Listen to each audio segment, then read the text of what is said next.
FaceTime him. Gosh, God. This is messing everything up.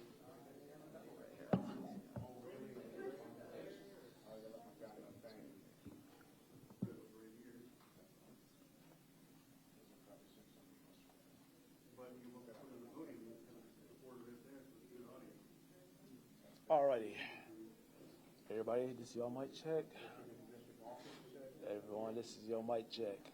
Your mic check, 1, 2, check. Colton County Sheriff's Office. As you can see right here on this.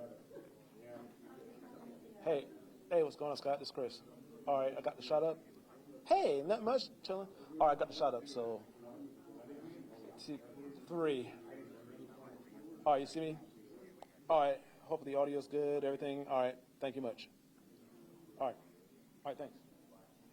All right. Put the headphones in. See how the audio sound. Hey, what's going on? Welcome to the party. All right. Mic check. 1, 2, 3. 3, 2, 1. This is your mic check. This is your mic check. My ears are clean, so, don't worry about that. Mic check. Sounds good. All right. Thank you much. Thank you much. Jeff, you solo? Oh, okay.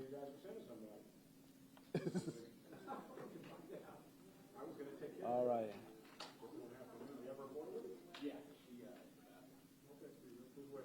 One, two, three. 3, 2, 1. Dang on. That looks weird. There she is. Okay.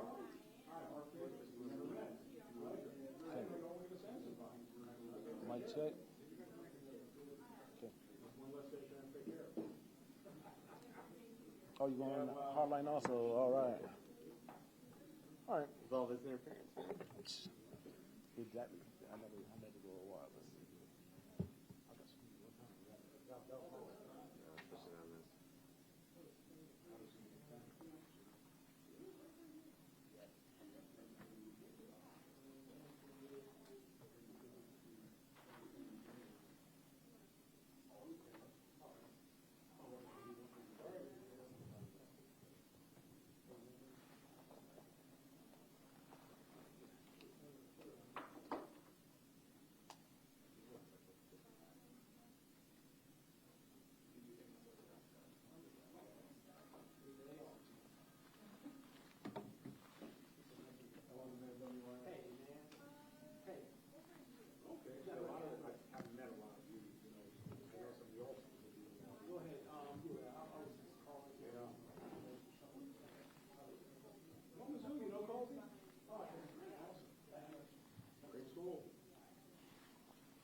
1, 2, 3, 4, 5, 6, 7, 8,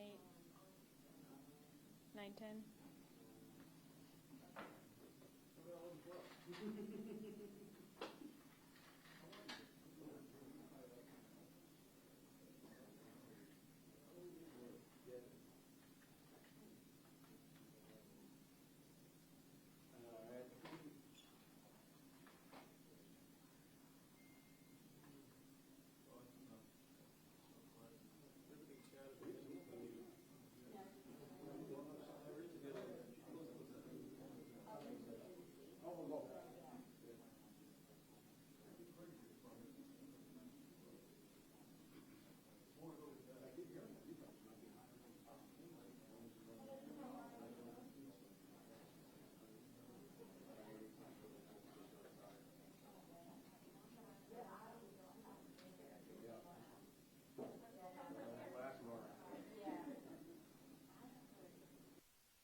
Yeah, so we'll see. We'll play here. See what happens.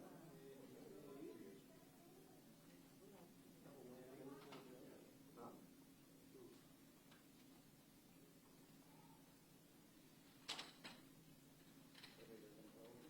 Yeah, man, I can't complain. Sounds pretty pretty. How about yourself? Yeah. How do you all like Ray so far?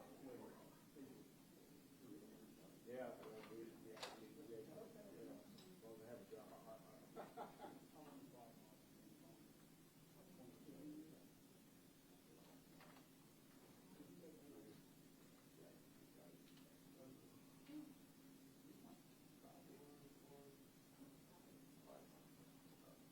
Hey, Constance.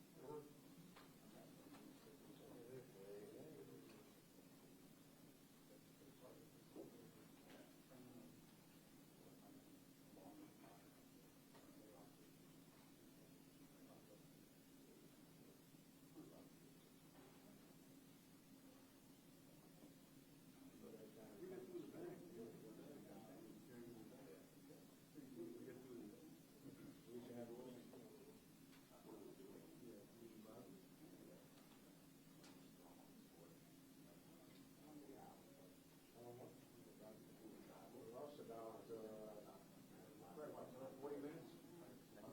Drive is 40 minutes? It's a straight shot down 17, 16. And north of being West Ashley, it's a little okay, it's still close enough, Johnson, it's clear. It's not close enough.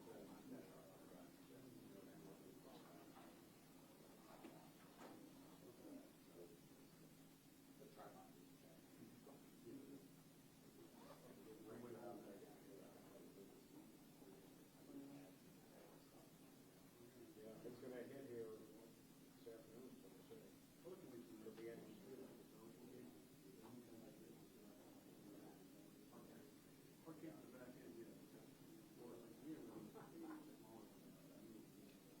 We have two other cases left. Oh, yeah, yeah, oh, I can never go.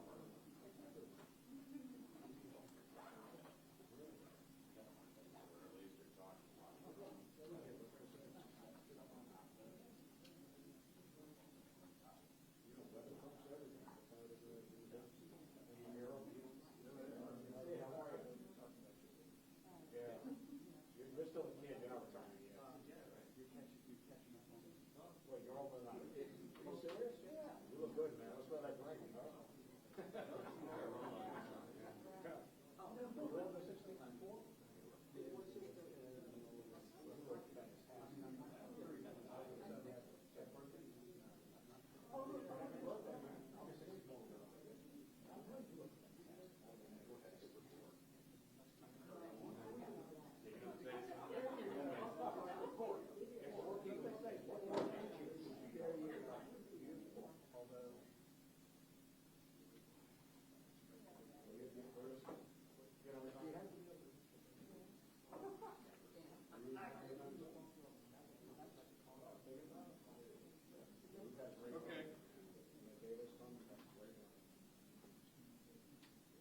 Brad told me he's not going to get it. Former roommate. So, well, the roommate, yeah. We lived in an apartment complex together, and I almost threw him out the window. He left. He was here. And me and my then fiancé were, no, go. No, that's the, I didn't have that. That's the first one. But anyway.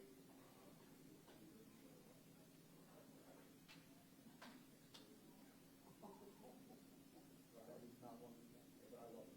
He's a great guy. He sings so well. He's very good.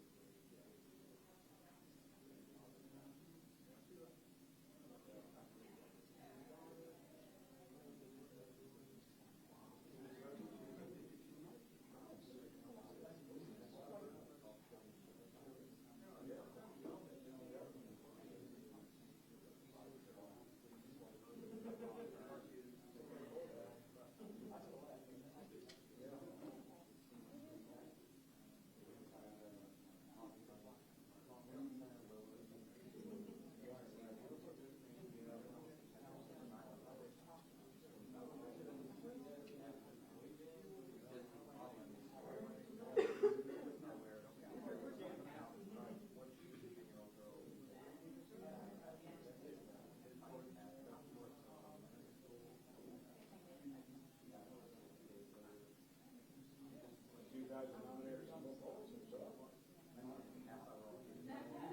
it's still awesome. You guys are nominated. You guys were. But still, it's great to get one. You guys have. No, I admire Tony and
tall enough to be blocking the information.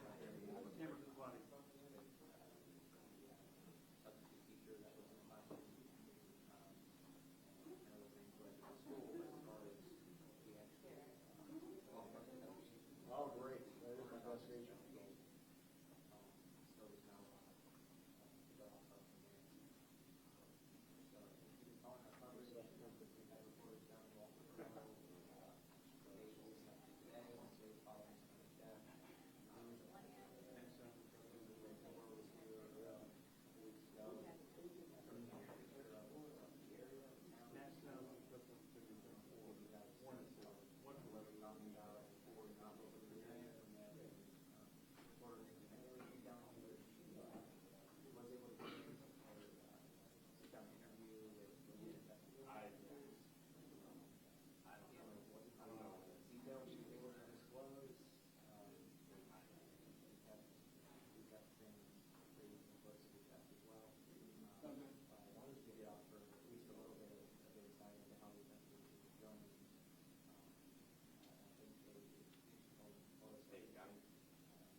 it's her wedding anniversary.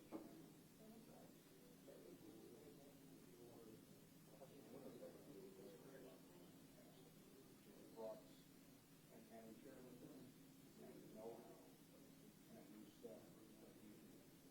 I am. I just put my phone on.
Yeah.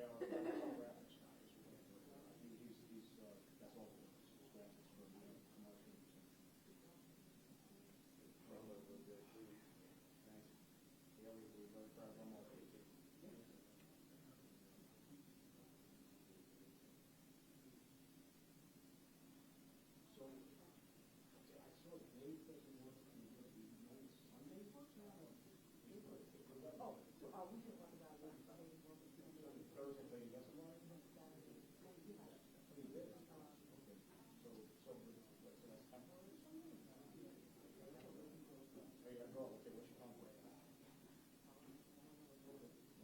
think we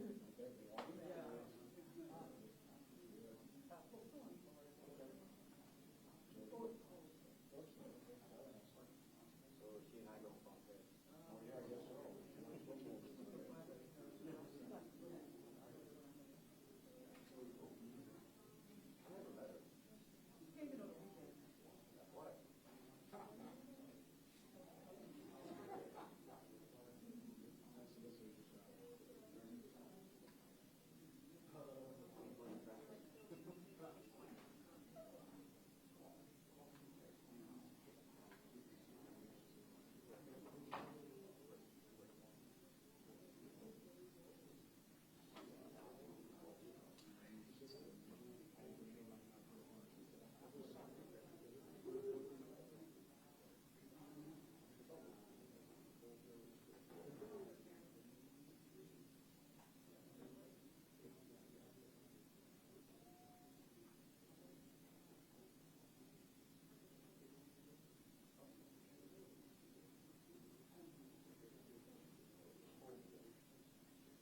Good morning. I'm Duffy Stone. I'm the solicitor for the 14th Judicial Circuit. Before we start, I want to echo the sentiment, I think, of all the people in law enforcement as well as the community. Our hearts and prayers and thoughts go out to the family members and the loved ones of Raniya Wright. Wednesday afternoon, I met with the forensic pathologist at the Medical University of South Carolina. They were nice enough to accommodate us and allow us to sit down and meet with them after the final test results were in, but prior to the report being prepared. The work that we discussed was the work as a result of not only the pathologist at the Medical University of South Carolina, but also a neurological pathologist, as well as a team of other doctors and specialists at the Medical University who worked on this, on Raniya, and on this particular case. We spent about an hour and a half meeting with the pathology, going through the test results. They did this, and they allowed us to meet with them so that we could get not only those results, but also my decision on whether there will be any charges to the family as soon as possible. I met this morning with the family and explained to them what I am about to explain to you. My determination, the job of a chief prosecuting officer in this particular situation, is threefold. First, how did the child die? That is a determination made primarily by scientists and doctors. Second, did any fight, any series of fights, or any other trauma that was caused by someone else contribute to this child's death? And then third, as a result of that trauma, should there be charges brought, and what charges would those be? After meeting with the pathologist, getting all of the test results in, receiving all of the information from the investigative report that was prepared by the Colleton County Sheriff's Office and all the cooperating agencies that assisted him and his department. First, Raniya Wright died of natural causes. Second, there was no evidence of trauma on or inside the body of Raniya Wright that would indicate that any fight in any magnitude contributed to her death. And third, as a result of those findings, there will not be criminal charges brought in this matter. Now, I want to first start by giving you a little bit more detail as to the natural causes. Again, the report will be prepared, I believe, Monday. The report will read that the cause of death, the manner of death, was natural.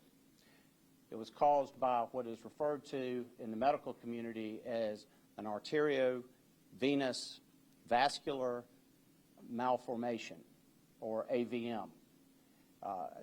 Jeff Kidd with my office has a copy of one of a series of articles that explain this in more detail. Normally, a human being will have arteries and veins going through their body. They will be separated and connected by capillaries. In this situation, in this case, and in fact it is a rare instance, the arteries and veins are tangled and intertwined. That causes pressure on the artery and the vascular walls, and that pressure eventually will lead to rupture. The pathologist indicated that there is a percentage that of mortality that goes up, or that those hemorrhages will occur as somebody gets older. But it is something that, at least in the evidence that the pathologist found, was with her since birth. The pressure and sometimes a small hemorrhage can cause headaches. And that is normally the manifestation, and what the evidence will show that gives the doctors the idea of what was taking place. The manifestation of these being headaches are something that was in Raniya Wright's history. 13 days prior to this event, she had been taken to the doctor complaining of headaches. Over a 2-year period, starting in February of 2017, she had gone to the doctor 7 times complaining of headaches, sometimes dizziness, which is also another manifestation of AVMs. and the rupture that comes from that. All of this combined is what the pathologist and their team of doctors led to the conclusion that her death was natural, and it was a result of the pressure and a rupture inside of one of those veins or arteries. Now, in some situations, these AVMs can be found anywhere in the body. In her situation, it was found in the left back part of her brain. The test that has been taking place for the last 2 weeks was determined the second part of my determination, or the second concern that we had, which is, did trauma contribute to this in any way? Was there any evidence that a fight or a series of fights or anything like that contributed to her death? The test that was taking place concluded late Tuesday. We got word of that from the pathologist, and we met with the pathologist Wednesday. The test results showed that there was no evidence of trauma either inside the body or outside the body to indicate that a fight of any magnitude contributed to this. There were no bruises, no cuts, no scrapes, no busted lips, no black eyes. Internally, the tissue that was tested also did not show of any other trauma. The only trauma was limited in scope to the rupture that took place in the brain. Accordingly, my decision then is whether or not, because this fight did not contribute to her death, whether or not there should be any charges. I've been a prosecutor for more than 27 years, and routinely I go into courtrooms all around this circuit in the 5 counties, and I rely very heavily on science. Science tells us the truth, it leads us to the truth, and in many ways in many cases I ask the jury to follow the science to the truth. And in this case, the science is very clear. The science shows us that her death was natural and that there was no contributing factor to that other than the natural progression of what turns out to be a birth defect. I will turn it now over to the coroner, and then afterwards I will be glad to answer any questions that you have. Coroner. We hope now that we have these results back that we'll have a final death certificate hopefully done by next week, the end of next week. We'll try and expedite this for the family that in situations like this where it's a child involved, we want to make sure that we do our best to take care of the family as quickly as we possibly can. Thank you. I'm Sheriff Andy Strickland. I'd like to thank everybody for having their patience. I know it's been a long, tough investigation for everyone. I have a couple of things I wanted to rule out, some information I wanted to give you. I know you had some major questions. It's been a very high-profile case, and it's been tough for all of us, including the family. And thank you for your support and also your respect for the family as well. This was about a 5 to 10 second fight on this particular altercation on this particular incident. There's some different rumors and stuff that the teacher was not on scene or wasn't in the room. That's false. The teacher was in the room behind the desk the whole time that this particular incident occurred. There was an SRO that was assigned to the elementary school system here in Collin County. It was actually on scene when the call came out. I was there within 3 minutes. Have to be in the area. This did not appear to be a case of bullying. That's something I wanted to rule out. There was no sign of any kind of blunt trauma to the body in any type of way. I know this is a hard case to accept. There's a lot of questions, sometimes why, and sometimes we may not ever get the answer. But again, this death, it didn't occur for any type of beating or blunt trauma. And all the teachers, and the school staff, and the medical personnel, they did go by correct protocol, and there's a lot of evidence that we have gathered and statements and so forth from the students. And I also would like to go ahead and introduce you guys to my investigative unit, my Major Jason Chapman, and also Captain Angela Stallings, if you'll come on up here. And I'm going to turn it over to them or to any of us that may be able to answer any of your questions. We'll take questions from you this time. Any questions? Yes, sir. So you mentioned the 5 to 10 second altercation, although there was no any kind of sign of trauma on Raniya. What exactly transpired then in that 5 to 10 seconds? I wouldn't say a boxing fight. It's more of a slap fight, so to speak. We've interviewed all of the students, a total of 15 students in the class on that particular day.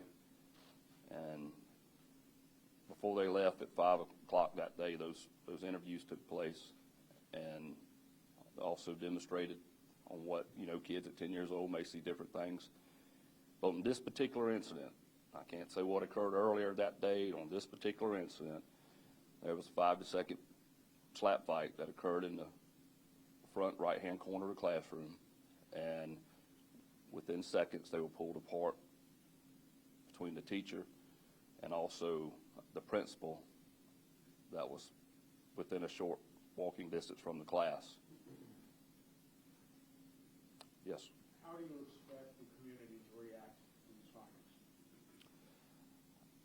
I think that they have to trust in the professionals. None of us are actual medical doctors, and it's hard to accept, but the science and the technology that's there clearly shows what really occurred. This was a pre-existing condition that had caused Raniya to actually pass that day. Yes, ma'am. So her events right after that 5 to 10 second slap box fight, was it that she was complaining of headaches and then it kind of progressed from there? Take us through kind of what happened between the fight and then being airlifted. Good morning. Again, my name is Major Jason Chapman. Myself and Captain Angela Stallings were the ones that headed this investigation. I'll answer those questions because we have a little bit more detail in regards to that. After the altercation occurred, the teacher who was in the classroom immediately stepped in, separated the two students. The assistant principal of Forest Hills Elementary was right outside the door, unrelated business. One of the other students in the classroom, under the direction of the teacher, stepped outside the classroom, got the attention of the assistant principal. He came in. He then took Raniya first. From there, all the way around the school to the principal's office. He returned to come back and get the second student, took the second student up front. During that time frame, neither student showed any physical signs of injury. Neither student reported to staff or to other students that they had any injury or any headaches, any complaints of anything at all. It wasn't until approximately 10 minutes later that Raniya advised the assistant principal, or I guess it would have been a third control at Forest Hills Elementary, that she had a headache. At that point in time, she was moved to the nurse's station, which is where the rest of the incident transpired. So during the actual incident, there was no complaint of injury. There were no visible injuries. And it was not until approximately 10 minutes afterwards, while she had been moved to a separate room, that she began to experience headaches, or that she actually reported that to anyone. Yes, ma'am. How can they rule out that the slap fight didn't have some level of an impact on what transpired after that? Well, and that's where the science comes in. The testing that's been taking place for the last 2 weeks, we had a press conference 2 weeks ago and told you that while the autopsy had been completed, all of the test results were not in yet. The specific test that they were doing was on tissue from Raniya to determine whether or not there was any internal signs of trauma. And the internal signs of trauma would have been the indication that the fight somehow contributed to that. If there was a fight, if the fight had contributed, there would have been signs of the trauma, either external or internal. Those internal tests showed that there was no effect of that, and that was something that I know everyone wanted these results as quickly as possible, but we simply had to get that test result in before we could answer that question, because that was obviously an important question for the family, for the community, and for us in our determination. But the test results are now in, and they have shown no evidence whatsoever that the fight had anything to do with this.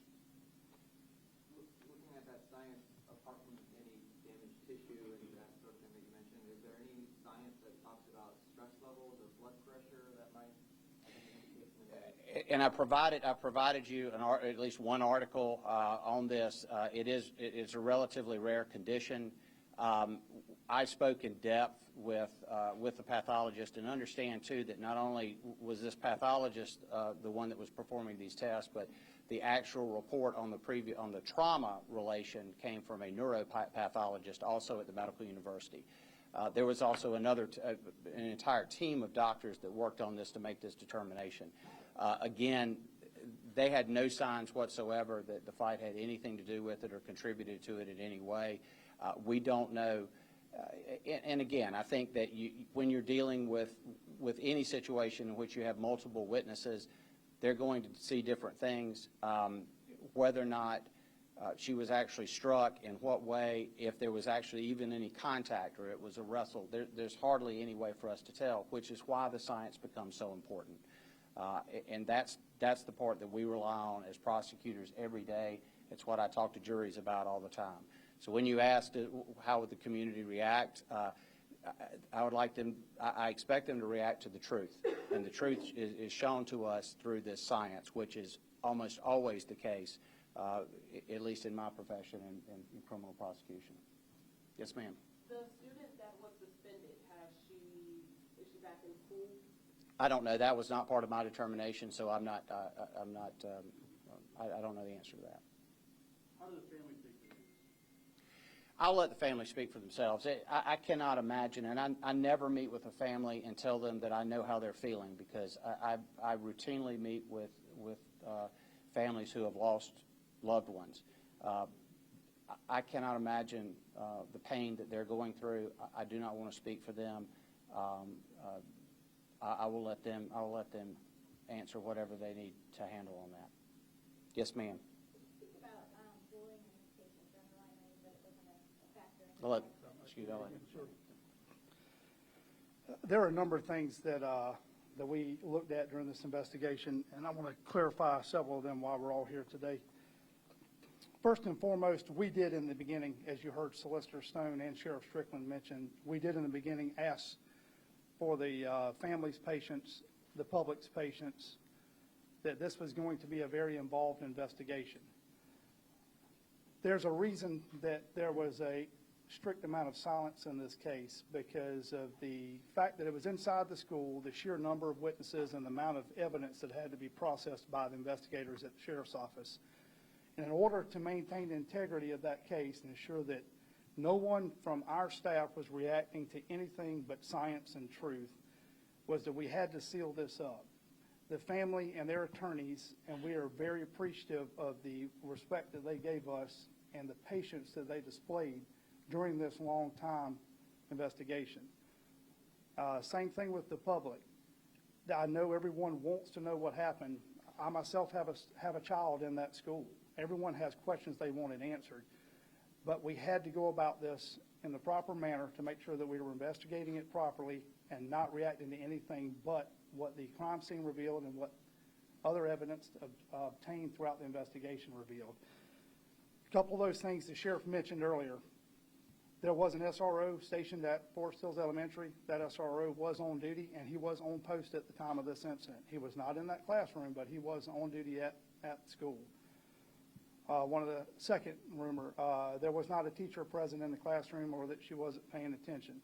Nothing that we have found during the investigation says anything other than the teacher was in control of the classroom. She was present. She was in the classroom. She was at her desk, and she immediately responded to the situation to separate the two children and notify an administrator. And of course, the bullying issue that you asked about. Ladies and gentlemen, please remember, just like we told the family when we talked to them this morning, we did not investigate the Colleton County School District for bullying. we investigated the death of Raniya Wright. That is it. We investigated this incident and anything that morning that may have played a part in that incident. Based on the investigation of this incident that took place today, on the 25th of March, 2019, bullying did not play a part in that incident. There is no record, either with school officials, all of the administrators that were interviewed, teaching staff, and every one of the students, to include friends of Raniya that were talked to, no indication whatsoever that bullying played a part in this. This was simply two children who did not get along, and apparently prior to this had not had any incidents. No bullying. Is there anything else in regards to the actual investigation that I might can answer? Yes, sir.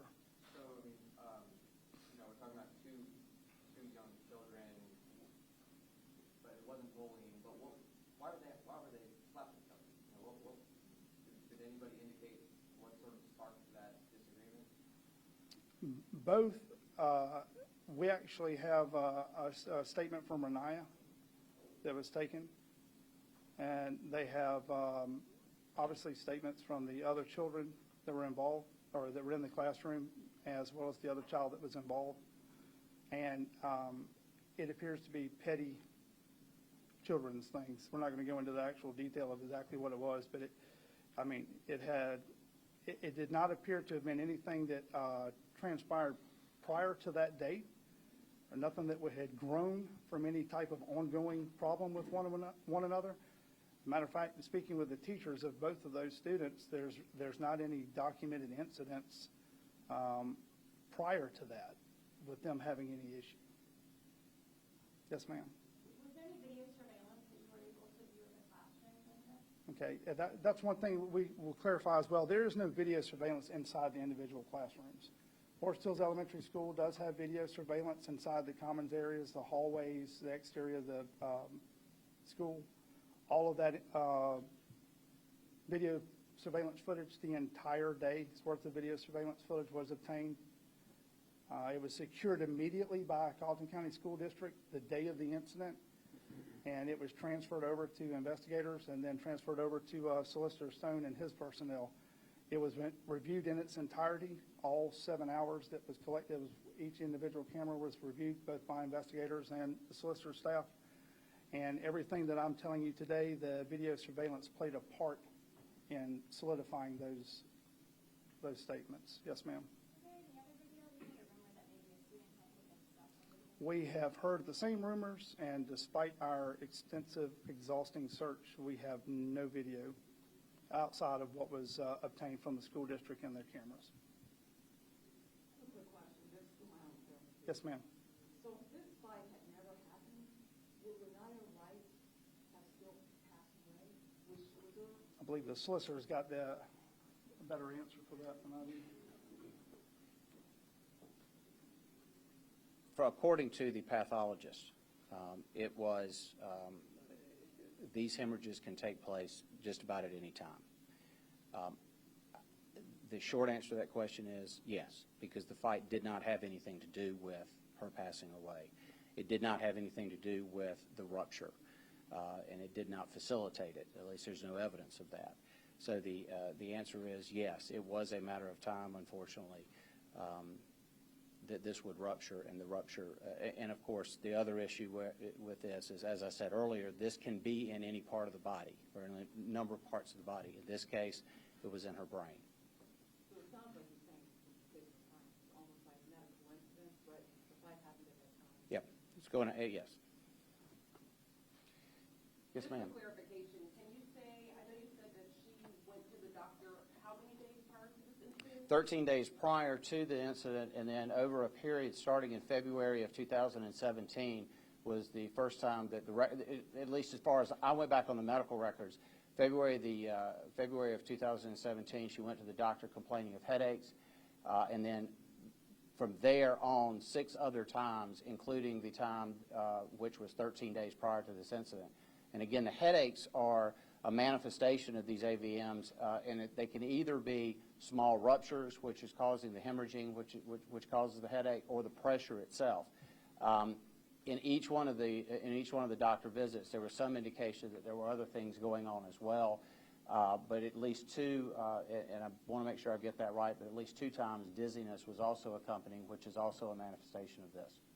So 7 times total going back to February of 2017. Yes, sir. Can you clarify at what age doctors found this abnormality? That's 2017, that's today's conduct? I don't know that I can say that one way or the other. Really the finding of this occurred when, by the pathologist. So the actual confirmation of the cause of death was that. Now, whether or not those, again, the headaches and dizziness are manifestations of that. She had complained in the past of these headaches. There was a series of doctor visits that backed that up. The pathologist obviously cannot tell anyone at this point whether or not those headaches were directly related, but that is a sign of this type of condition. How much time elapsed between the time that she first complained of headaches and was taken to the school nurse and that other medical personnel were called to help her? I think, Sheriff, you may have that timeline. I know that she was, originally keep in mind, though, she was being taken to the principal's office. She wasn't being taken to the nurse's station out of the classroom, and I think that's relevant. But as far as the time frame, I know you have the timelines, but it was...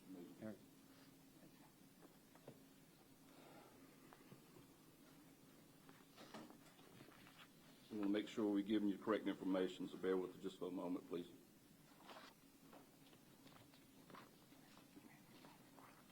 Yeah, that's right. It was, just make sure we give you exact, and as you asked just a second ago, we used that video footage that you were asking me about earlier, along with the statements to recreate this timeline. So the timeline is very specific based off of that footage. But around 12:48 was when she first complained of those headaches. It was around 1 o'clock that 911 was called from the school. Fire rescue was dispatched in a matter of seconds. The clock actually changed to 1:01 when they were notified, and they were on scene in 6 minutes, with patient care underway 1 minute after that. Yes, ma'am.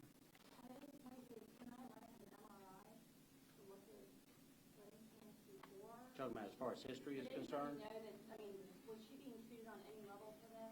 I did not see any reference to an MRI exam prior to the event. Now, once she arrived at Medical University of South Carolina, they did a number of those type scans and tests from, I believe they even did them.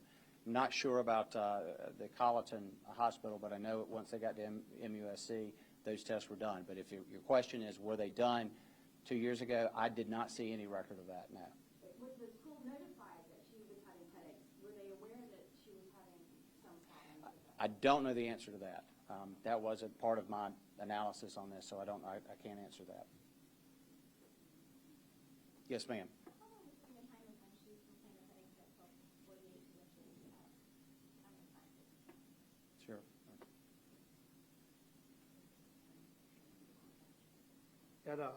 So at 12:48 was when she first complained of the headaches. That's when she was in the assistant principal's office. She was moved from that office over to the nurse's station.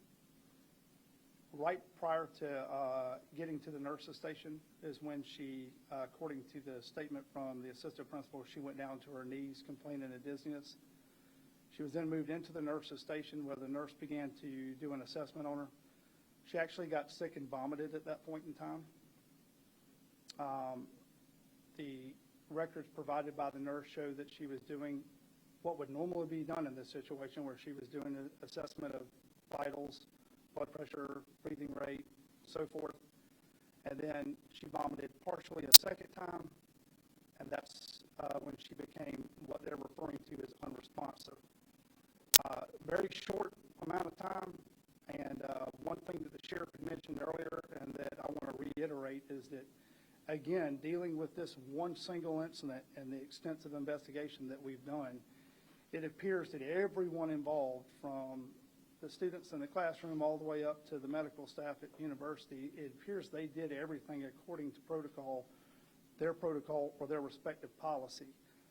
We cannot find anything in this sole incident that indicates that anyone drugged their feet, turned their head, or did anything other than what they were supposed to do in response to what was happening. Again, I think those medical articles are out there for you to have a copy of if you need help with that. Thank you for your time.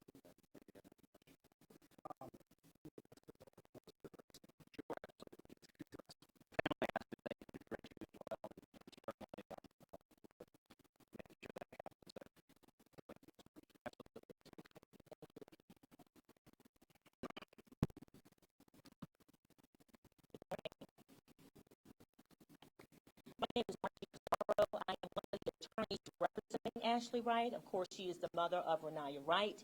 I have some prepared statements that I'm going to give for prepared remarks, after which I may take a couple of questions if time allows.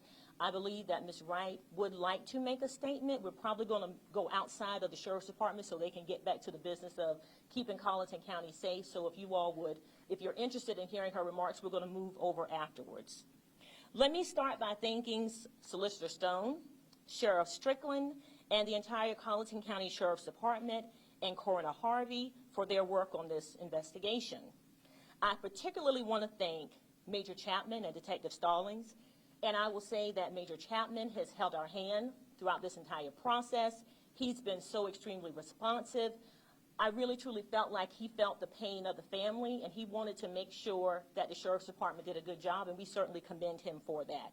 He's a man of his word, and I appreciate that. While we certainly respect the efforts and the initial, and I'm going to stress the word initial, findings that have been presented to us today, we certainly know that this is not where the story ends. This is just the very beginning. As we have always maintained, on March 25, 2019, Raniya Wright was involved in a physical altercation with a student with whom she had an ongoing conflict for at least the past 2 years. We have engaged our own independent private investigator who's interviewed several students, at least 2 of whom were in the classroom that day. Our investigator has over 25 years of law enforcement experience. He retired in 2012 from local jurisdiction and then began county work. He has a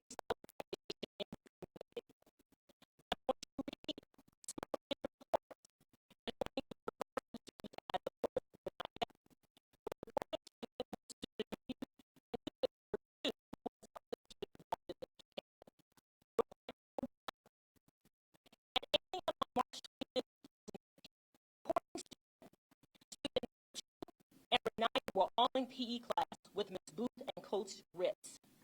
While reporting student and Raniya were talking, student 2 approached and started saying hurtful things to Raniya. Raniya responded, "I'm not ugly, you shut up."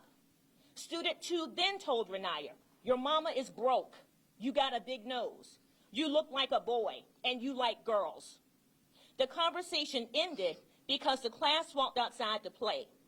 Student 2 told Raniya she wanted to fight her that day. Raniya turned her back and walked away. Student 2 followed Raniya, yelling obscenities. Reporting student grabbed student 2's arm and told her to leave Raniya alone. Student 2 pulled away and continued to harass Raniya. There was no intervention by either teacher to separate the girls. Kids in Colleton County schools are intervening on behalf of children. Where is the supervision and where are the teachers? At 11:30 a.m., reporting student observed a verbal confrontation between student 2 and Raniya in the lunchroom. Raniya was standing at the front of the lunch line, and student 2 walked from the back of the line and stood face to face with Raniya. Reporting students saw them arguing but could not hear what either girl was saying. There was no intervention by either teacher to separate the girls. Not one altercation, but 2 by 11:30 in the morning. As an aside, I taught school for 12 years in Greenville County Schools. I taught 5th grade. This is not right. Students should not be left to defending other students. Where is the accountability for Colleton County? Report number 2. At lunch, reporting student heard student 2 telling other people she was going to in the grade. Actually, reporting student ran an errand for a teacher.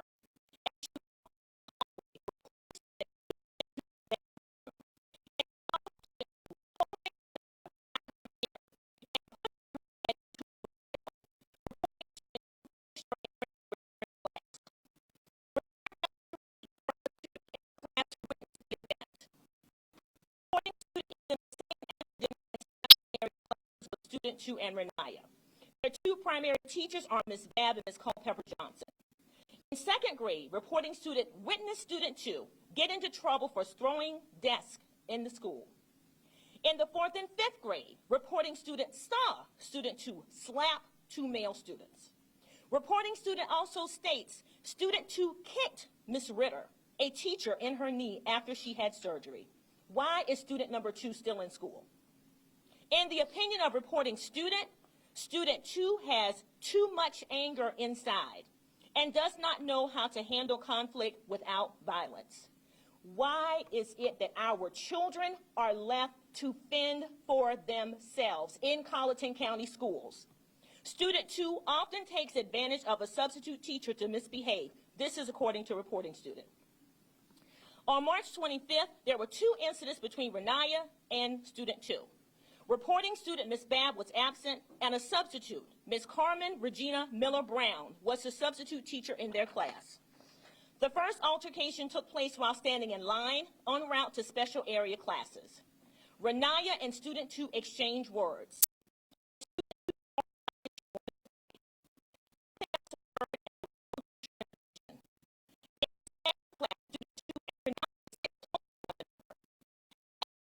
Ms. Babb's class, student 2 threw paper balls at Raniya and called her a dog. Student 2 made dog sounds and said hurtful things to Raniya about her little brother. She also filled her hands with hand sanitizer and threw it at Raniya. Yeah, the teacher was in the classroom when this was going on. A student alerted Ms. Brown, the substitute, that student 2 and Raniya had something going on. Ms. Brown looked up and told the girls to stop. Reporting student thinks Ms. Brown was distracted from looking at her phone or papers. Reporting student states Ms. Brown did not leave her desk or separate the girls. Reporting student and one of her friends sensed a fight might happen. So they made plans to each grab a girl if they started fighting. Students in Colleton County schools are making plans to break up fights when they see that their teachers are distracted and not paying attention. Unfortunately, the situation escalated.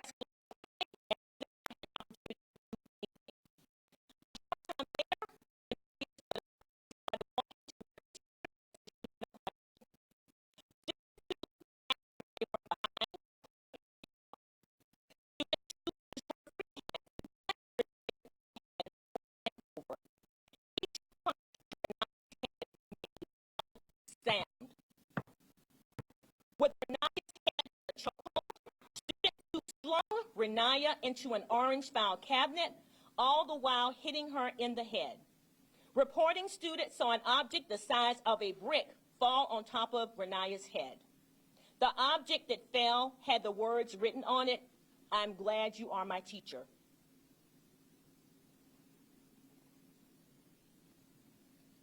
Excuse me. She also saw student 2 push Raniya into a bookshelf. I'm an attorney, I'm a mother, I'm a grandmother, I'm a former educator. If this doesn't break your heart, I don't know what will. Student 2 pushed Raniya into a bookshelf. Reporting student said the back of Raniya's head hit the edge of the bookshelf very hard. Ms. Brown tried unsuccessfully to separate the girls. Now she gets up and yelled for someone to get an administrator. Mr. Guiriano entered the room and separated student 2 and Raniya. Raniya was crying because she was mad and hurt. Based on our investigation, there were several altercations between these girls during the course of the day. As we have always maintained, Ashley Wright spoke with Raniya's teachers on previous occasions about student 2. As we have always maintained, the behavior of student 2 went unchecked for years. On March 25, 2019, no teachers intervened on behalf of Raniya until the behavior of student 2 towards Raniya had reached extreme levels, resulting in a fatal outcome. A lot is going to be made of the autopsy results and the unknown medical condition. The question that was asked about when was the time we were right.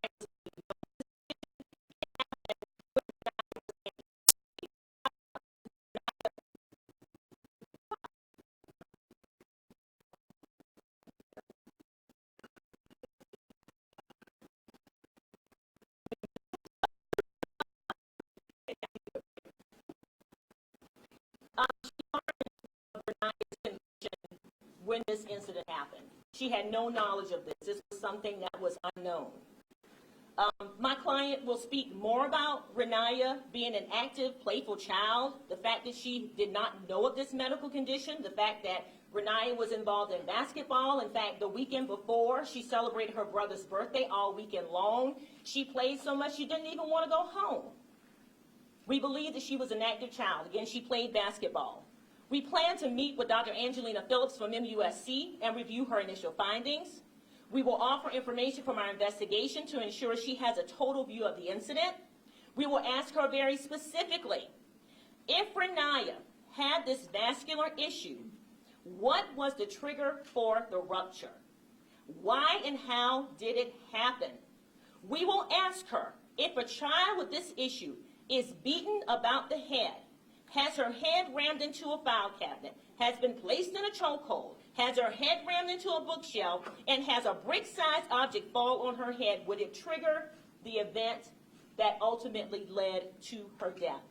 We want to hear directly from medical professionals. Of course, we're going to be engaging our own experts. Nothing we learned today changes the fact that Raniya was involved in a physical altercation with student 2, who has a history of attacking students and teachers. Student 2 remained in a classroom setting despite her attacks. Student 2, who even after we buried Raniya, posted videos on social media bragging about her fighting ability and prowess, and stating that even her father, who has several years of training and experience, won't even mess with her. She met by her own admission. It is our hope that something is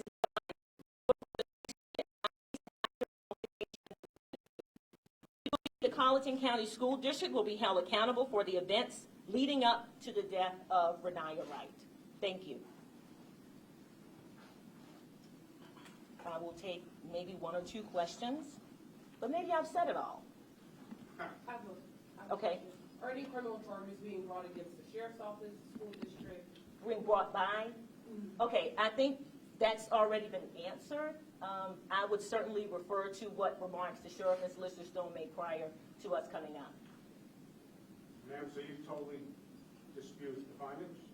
Well, I think that, and there was another, this is initial. This is the first part of this. Remember, one of the first things I said was we are at the very beginning. You know, we aspire to the philosophy, trust but verify, and that's what we're doing. That's why we're doing our own independent investigation. Again, we certainly appreciate the fact that Solicitor has met with us. We appreciate everything that the Sheriff's Department has done. But I think we would be doing a disservice to Raniya Wright and to this community if we did not make our own independent investigation so that we can help bring closure to this to the community. This isn't just about Raniya Wright. Raniya Wright is not going back to Forest Hill Elementary School. But student number 2 is, and if student number 2 goes back to Forest Hills Elementary School, when is there going to be another next press conference about an altercation that she is? Another student goes back to Forest Hills Elementary School.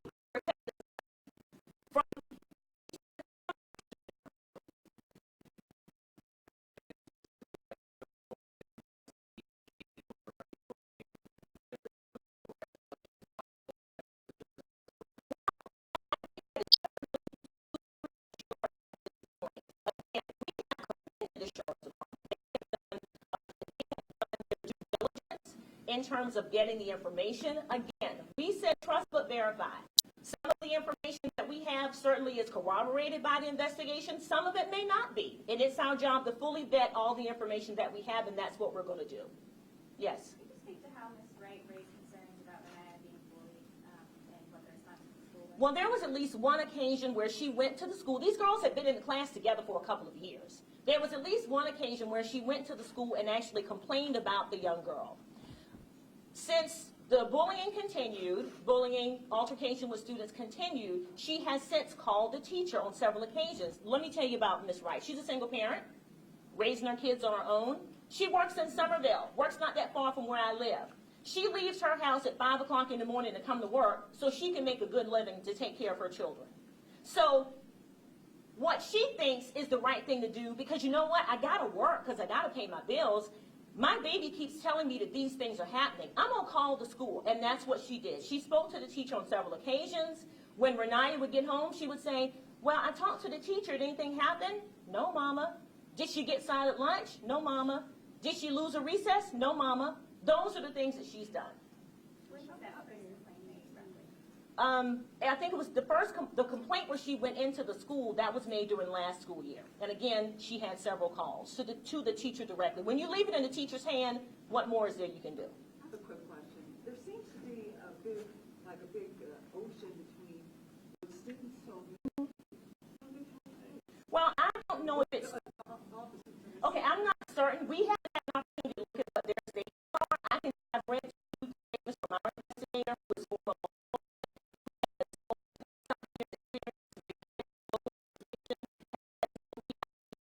I guess the 1990s, early 2000s.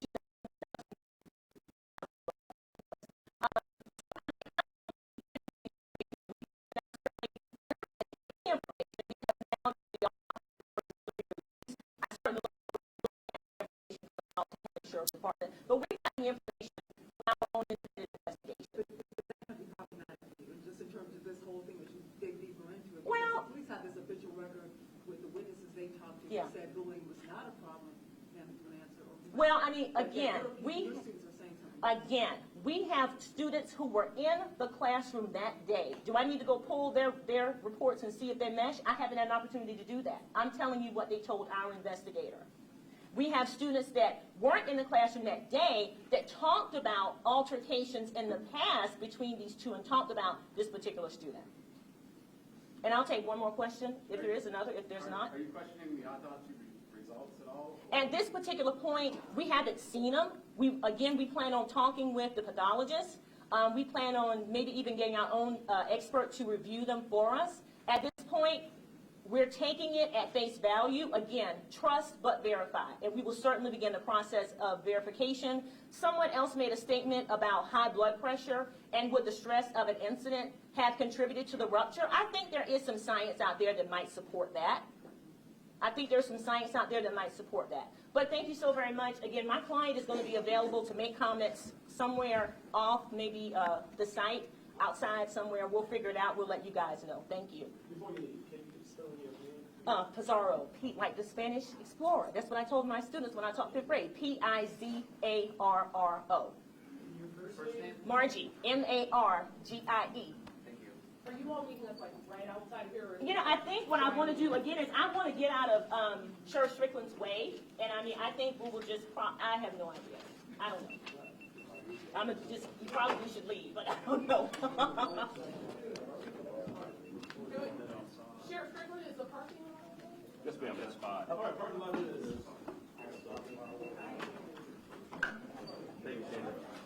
Close. Before everybody heads out, if you go outside, I will let you know, as Solicitor Stowe referred to, we have some a medical